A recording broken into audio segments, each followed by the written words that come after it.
الحمد لله رب العالمين. الحمد لله رب السماوات ورب الأرض رب العالمين، وله الكبرياء في السماوات والأرض وهو العزيز الحكيم. الحمد لله الذي نعمته تتم الصالحات. ربنا لك الحمد حتى ترضى، لك الحمد إذا رضيت، ولك الحمد بعد الرضا. صلى الله وسلم وبارك على سيد الأولين والآخرين محمد وعلى آله وصحبه أجمعين ومن تبعهم بإحسان إلى يوم الدين. أشهد أن لا إله إلا الله وحده لا شريك له الملك الحق المبين. أشهد أن محمدا عبده ورسوله صفيه من خلقه وخليله وأمين عراقه. يا أيها الذين آمنوا اتقوا الله حق تقاته ولا تموتن إلا وأنتم مسلمون. يا أيها الذين آمنوا اتقوا الله واتقوا نفسا ما قدمت لغد واتقوا الله إن الله خبير بما تعملون. And dear respected brothers and sisters in Islam, all praise and glory and thanks are due to Allah subhanahu wa ta'ala. We owe Allah subhanahu wa ta'ala everything we have, anything good that is happening in your life, anything good that you get or you achieve is a blessing and favor from Allah subhanahu wa ta'ala. Yes, you might have worked hard for it, but it will not happen without the blessing of Allah subhanahu wa ta'ala. And all our needs are in the hands of Allah subhanahu wa ta'ala, so we need to keep that in mind, and therefore we have to, one, do everything we can to express our gratitude to Allah subhanahu wa ta'ala, always reminding ourselves about the countless bounties and favors of Allah subhanahu wa ta'ala, and also reminding ourselves that we are so dependent on Allah subhanahu wa ta'ala that we need to keep making dua all the time, begging Allah subhanahu wa ta'ala for all our needs. My dear respected brothers and sisters in Islam, the more I discover the greatness of Islam, our religion, our great religion, the more I am puzzled by the condition and the situation of Muslims. Every time I see these two things at the same time, I'm puzzled and I feel really bad, I feel pain, how this great, inspiring and empowering religion is producing this mediocre results and situations. Definitely something is wrong and definitely something is missing. Islam is a mission of change, and Muslims they are in a deep state of stagnation. That's a contradiction, that's a contrast. Islam is a religion that calls for excellence and perfection, for ihsan and itqan, and Muslims are deep in mediocrity and in lousiness. Islam calls for knowledge and learning and urges us to contemplate and reflect, and then you can see the statistics when it comes to how much Muslims they read and where Muslims and Muslim universities and countries, where do they stand when it comes to scientific research and etc. Very embarrassing statistics. Even akhlaq, manners. Rasul sallallahu says, إِنَّمَا بُعِثْتُ لِأُتَمِّمَ مَكَارِمَ الْأَخْلَاقِ, that he summarized his mission by saying, I was sent to perfect the manners of people, to make people have better character and manners, honest, decent, and truthful, etc. Muslim societies, again, their ranking when it comes to akhlaq is not very high. And when it comes to integrity, honesty, faithfulness, work ethics, etc., we are not really, unfortunately, we're not known to be societies who are really strict when it comes to, they live by certain principles and values. This is, I know that we came to accept this as normal. It's not normal and should never become normal, because that's not our destiny. Our destiny, you find it in Quran, and Allah subhanahu wa ta'ala describes the community of believers as a model and leading community. As a model and leading community. By the way, brothers, anybody who is using cell phone, unnecessarily, it may void your Jumu'ah. So I feel bad for that. Your taking the time and coming, unless it is urgent, you're playing with anything that will void your Jumu'ah, as Rasul Sallallahu Alaihi Wasallam indicated. So when you find the description of the community of believers, Allah Subhanahu wa Ta'ala says, "Kuntum khayra ummah," that they were the best of community sent to humanity. وَكَذَلِكَ جَعَلْنَاكُمْ أُمَّةً وَسَطًا لِتَكُونُوا شُهَدَاءَ عَلَى النَّاسِ وَيَكُونَ الرَّسُولُ عَلَيْكُمْ شَهِيدًا. That we made you into balanced nations so that you can be leading among nations like the Prophet was leading among you. Quran is very clear when it makes it that our position among nations and communities supposed to be the same position of the Prophet amongst us. And what was the position of the Prophet amongst us? He was our role model and our leader. We have to be the same when it comes to other communities and other nations. We should be a role model, a model community, and a leading community. Not leading by force, leading by example, leading by achievements and by success. We came to accept this as normal, and we tend to deny it. A lot of time, no, we are the best. We're not. We are supposed to be the best. But right now, we are not. And let's face it, and let's be honest with ourselves. We either deny it, or we try to come up with excuses and justification. Wallahi, we are in this situation because they conspire against us. Why do they conspire against you? They conspire against you because you are weak. So the question becomes why you are weak, and you need to solve it. And we do this denial and this excuses and justification, it's against the teachings of Quran. That's not what Quran teaches us. Quran teaches us to confront reality as is, to call things by their names. If you are failing, you call it failure. If it is a defeat, you call it defeat. Denial does not help. Where do we get this from? Quran that was revealed after the Battle of Uhud. What did the verse call it? Defeat, failure, disaster. These are the words that were mentioned. Musibah, فشلتم, and then told them why. منكم من يريد الدنيا ومنكم من يريد الآخرة. Very harsh language. Nowadays they say we should be optimistic. We shouldn't do this is like جلد that. We shouldn't keep blaming ourselves. No, we should.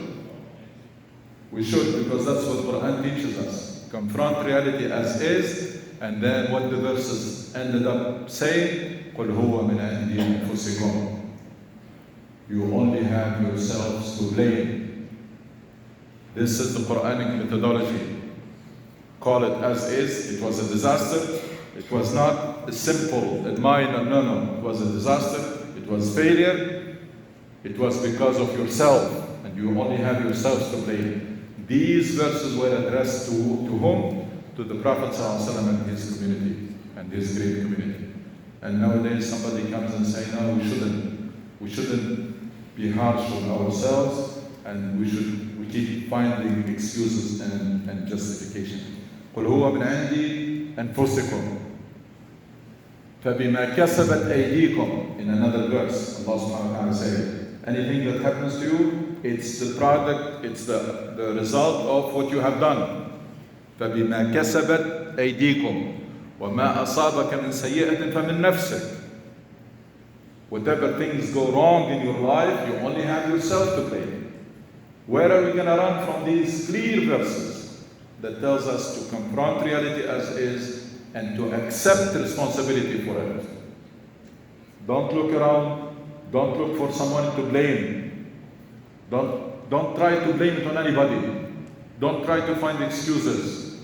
Accept, be brave, and have the courage to accept responsibility for what happened to you. That's what the Quran teaches us. Accepting responsibility for what happened, and then accepting the responsibility to change it. 3 steps: confront the reality as is without any sugarcoating. 2, accept the responsibility for it. 3, accept the responsibility to change it and move on to actually effectively change. So Quran describes the community of believers as a model and leading community. And that's what we should aim for, and we should not settle for anything less than that. Regardless of how bad the situation now, our eyes should be always, we should aim high. Should always, it's not just to stabilize. We keep hearing this idea of stability, which a lot of time means stagnation. No, it's not stability. It's we need to be where Allah subhanahu wa ta'ala wants us to be. In the place that was designated for us to be a model community and a leading community. Now this situation, this contrast between the greatness of religion and this mediocre situation of Muslims becomes even more puzzling. Why? Became more puzzling in recent decades, because in recent decades we have seen a large number of Muslims became practicing. In most Muslim countries, so many Muslims became practicing. Mosques are full. Just in this area, there's hardly any mosque that doesn't have 3 Jumu'ah. Mosques are full. Islamic appearances are everywhere. You walk in the streets of any Muslim country, you say, oh, mashallah, tadayyun. People are really very religious, but that's only on the surface. So it becomes more puzzling that with all this number coming back to Islam, nothing has changed and nothing has improved. Nowadays, mosques are full, Islamic appearances are everywhere, Islamic channels, whether on TV or on social media, so many Islamic literatures, Islamic websites, so many. So you expect that people are really, on the surface, they are religious people. But nothing has changed with all of them. No significant change or improvement. All of this tells me one thing and leads to one conclusion. As hard as it is that we really need to accept it, is that the true Islam was lost over the centuries and needs to be rediscovered. This is not the Islam that was preached by Muhammad sallallahu alaihi wasallam, even though on the surface they look exactly the same. What we got, what we received, is a superficial and very limited version of Islam that is ineffective and uninspiring. Ineffective, you see the results.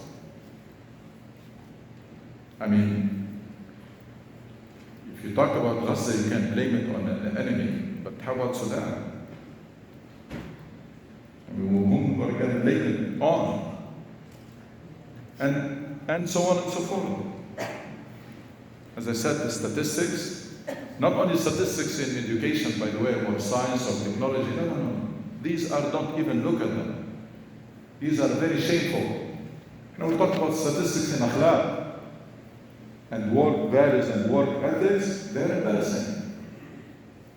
And you want to convince me that's the Islam that was preached by Muhammad sallallahu alaihi wasallam, that produced those great individuals that we know and that great community, that great movement?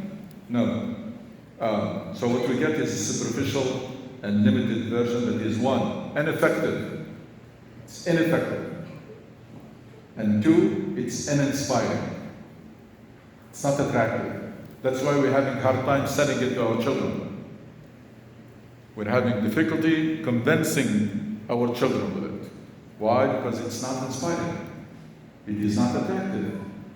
It doesn't help them become better people. It does not motivate them. It doesn't do anything. Unlike that, the original Islam, which transformed the individual and made them into great leaders and great community that that changed the world in the span of one generation.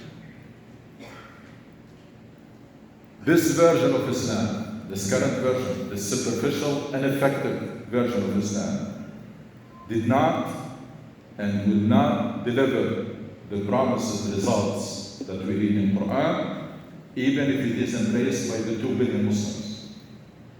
Make no mistake about it. It's not about getting more Muslims to come to the mosque. It's not. That's not going to change it. Why? Because the version itself is defective. It's very superficial and very limited. Now, why this is the case? What is missing when we compare the current version of Islam to the true Islam? Why? The answer is simply the essence of Islam, the heart of Islam is that the fact that it is a life mission that is centered on change. Islam رسالة حياة محورها التغيير. It's a life mission that is centered around change. That's what was lost over the centuries. That sense of mission and that focus on تغيير and islah, change and reform. The sense of mission and the focus on changing things and reforming things. When Islam is stripped from this, when this is removed from Islam, it doesn't do much to the individual or to the community. Islam without this heart, this engine, does not do much to the individual or to the community. At best, in the best case scenario, what does it do to the individual? It makes that individual salih, a good person, but not muslah, not an agent of change. The current versions of Islam, at best, in the best case scenario, it will make you someone who is a good person. Do not harm people and do not, you are a good Muslim, you are a good person. But it doesn't turn you into an agent of change. Why? Because that's how it is defined to us. That's how it is presented to people, and that's how it is embraced. It's like AC without the compressor makes all the noise, but does not cool the car or the house or a refrigerator or anything that it appears like it is functioning, but it's not doing the job. So what does Islam do? The true Islam that was preached by Muhammad sallallahu alaihi wasallam.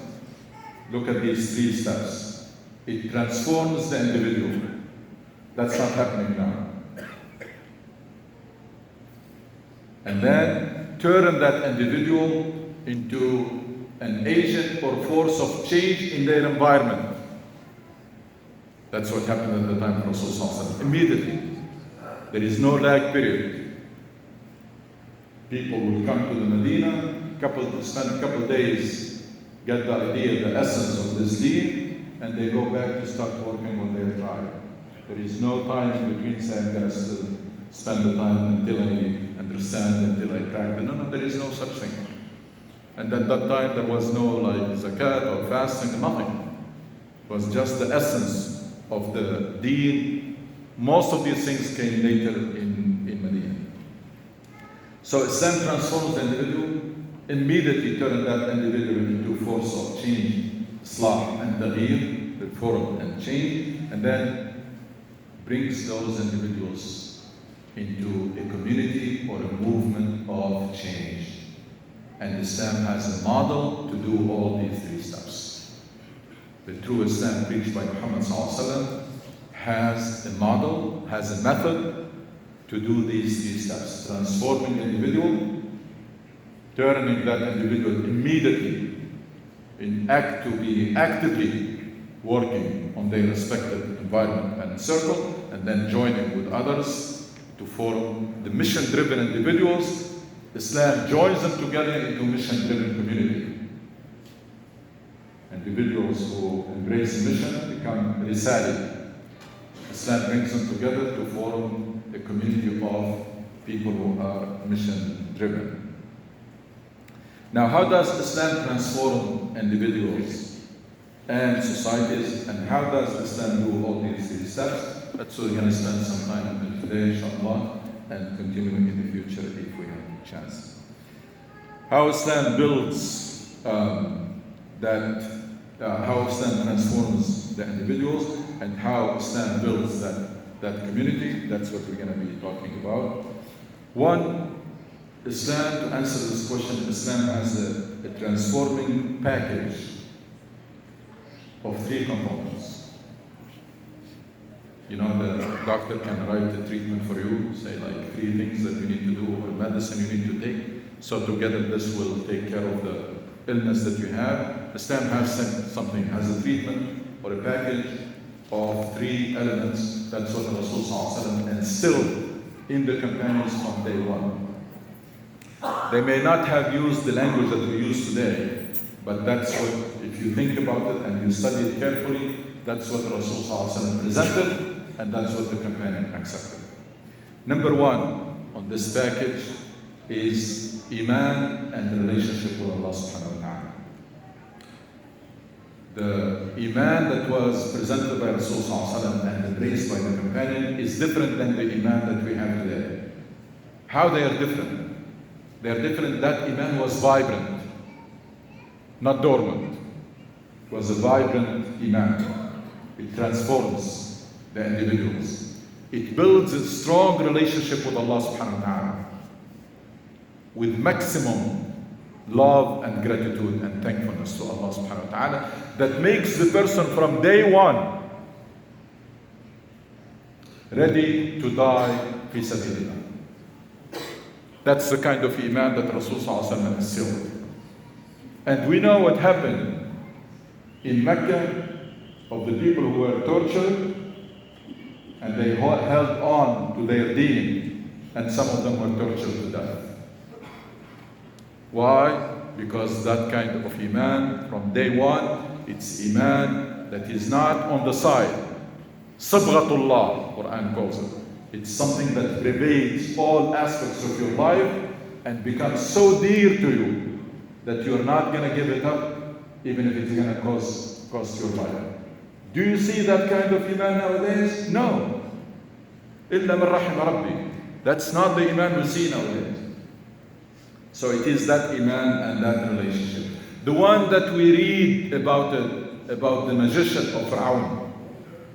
That's the Iman that transformed those individuals instantly. You know, the magician of Fir'aun, when they came for the contest with Musa, what were they were worried about? They were worried about Fir'aun giving them compensation. قالوا أئننا لنا أجرا إن كنا نحن الغالبين. Are you going to pay us if we defeat Musa? That's what they have in their mind. And Fir'aun, knowing their weakness, he told them not only that, but also I'm going to bring you closer to me. قال نعم وإنكم إذا لمن المقربين.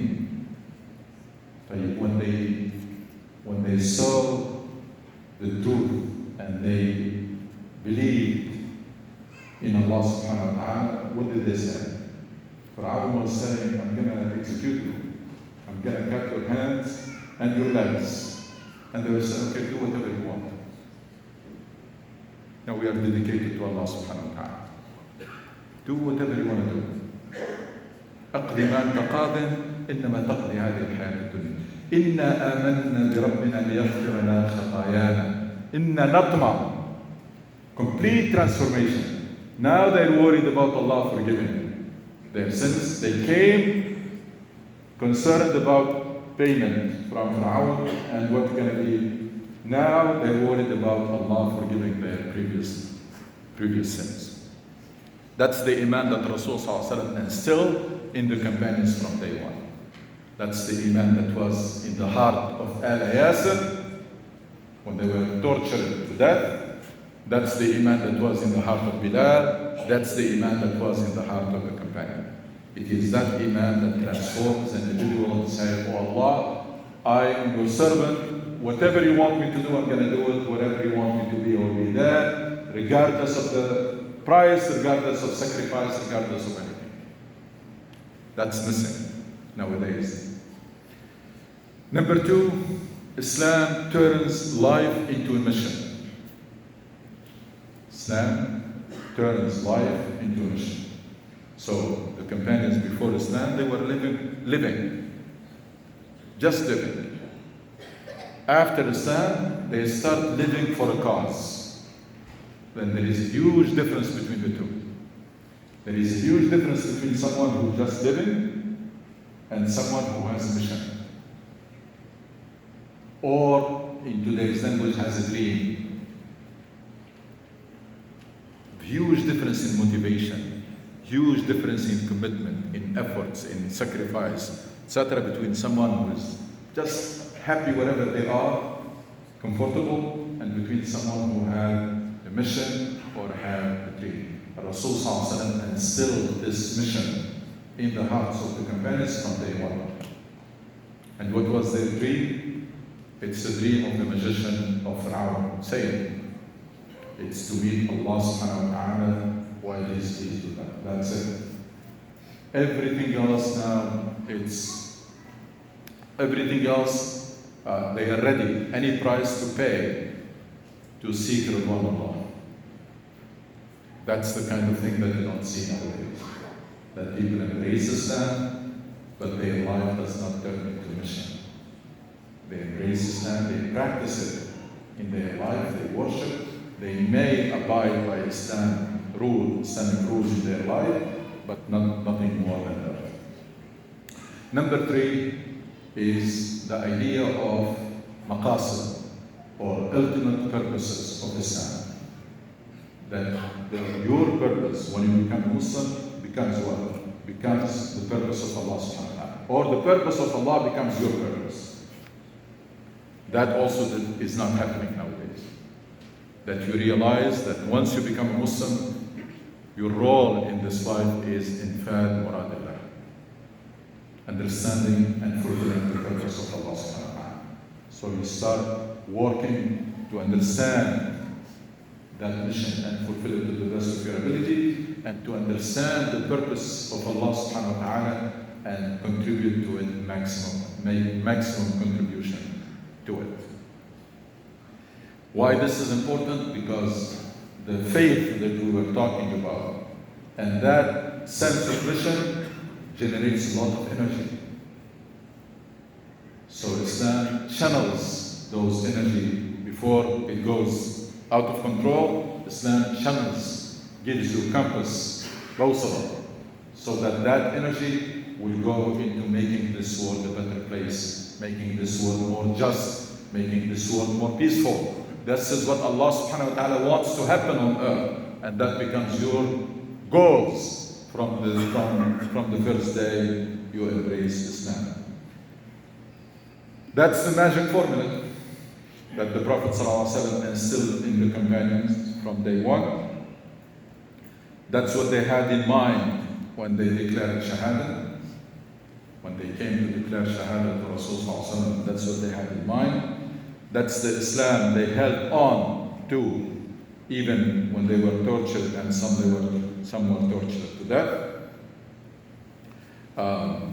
That's the transforming Islam that Quraysh and the leaders of Mecca understood from day one. By the way, the leaders of Quraysh understood Islam the same way that the companions understood. But these have accepted it and these have rejected it.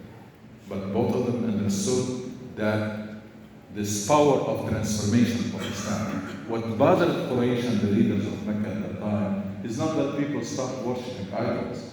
They don't care.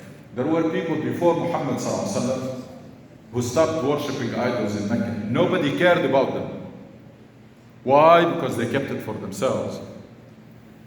They did not work on changing anything. They just decided not to worship Islam, not to worship idols. Who cares about that?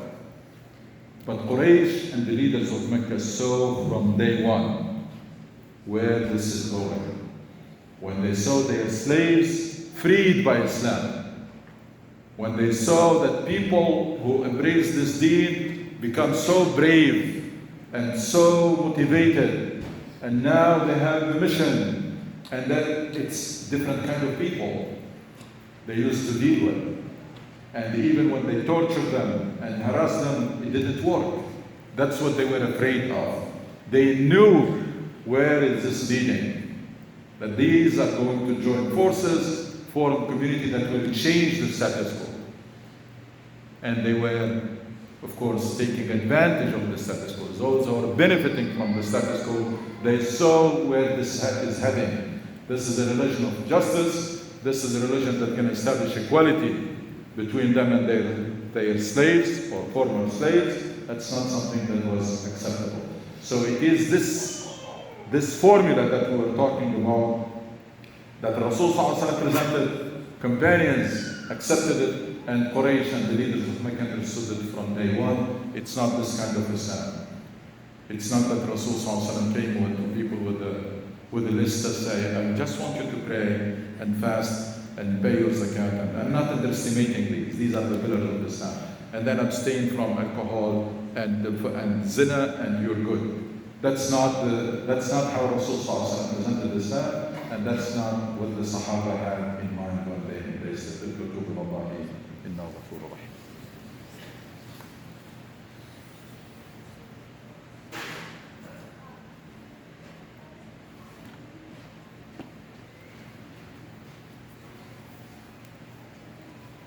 إن الحمد لله نحمده ونستعينه ونستغفره ونستهديه ونتوب إليه نعوذ بالله من شرور أنفسنا ومن سيئات أعمالنا من يهد الله فهو المهتد ومن يضلل فلن تجد له وليا مرشدا.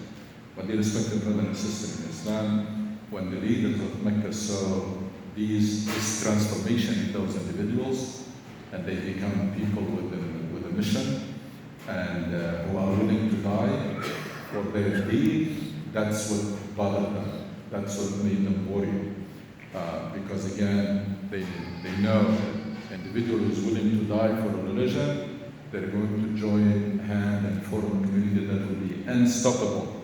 And that's exactly what happened. So I believe that we have severe deficiencies in all three components that need to be fixed. In the Iman, which we have it, unfortunately, in a dormant version, in the sense of mission, which is absent almost completely, in this idea of maqasid that Allah subhanahu wa ta'ala has assigned us to fulfill His purpose. So we need to dedicate ourselves to Allah, get to know Him better. The more we know Allah, the more we love Him, the more our iman becomes vibrant, and then dedicate our life to understand our mission in life and fulfill it to the best of our ability. It's like when you are hired, you need to understand the job description and expectations and fulfill them. If you want to stay in that job and you want your boss to be pleased with you, satisfied, you need to make the effort to understand and fulfill your mission to the best of your ability, and understand the purpose of Allah subhanahu wa ta'ala, muradullah, the plan that Allah has for this world, and execute it to the best of your ability. Maximize your contribution to the greater good, to make this world more just and more peaceful and more prosperous and more virtuous, because this is what Allah subhanahu wa ta'ala wants it to be. ربنا آتنا في الدنيا حسنة وفي الآخرة حسنة وقنا عذاب النار. اللهم اشف مرضانا وارحم موتانا وتوفنا وتعالى عنا واختم بالصالحات أعمالنا واجعل خير أعمالنا خواتمها خير أيامنا يوم نلقاك متعنا اللهم بلغك بوجهك الكريم. ربنا ارحم والدينا كما ربونا صغارا وارحم موتانا وجميع المسلمين. لا إله إلا أنت سبحانك إنا كنا من الظالمين. صلى الله على سيدنا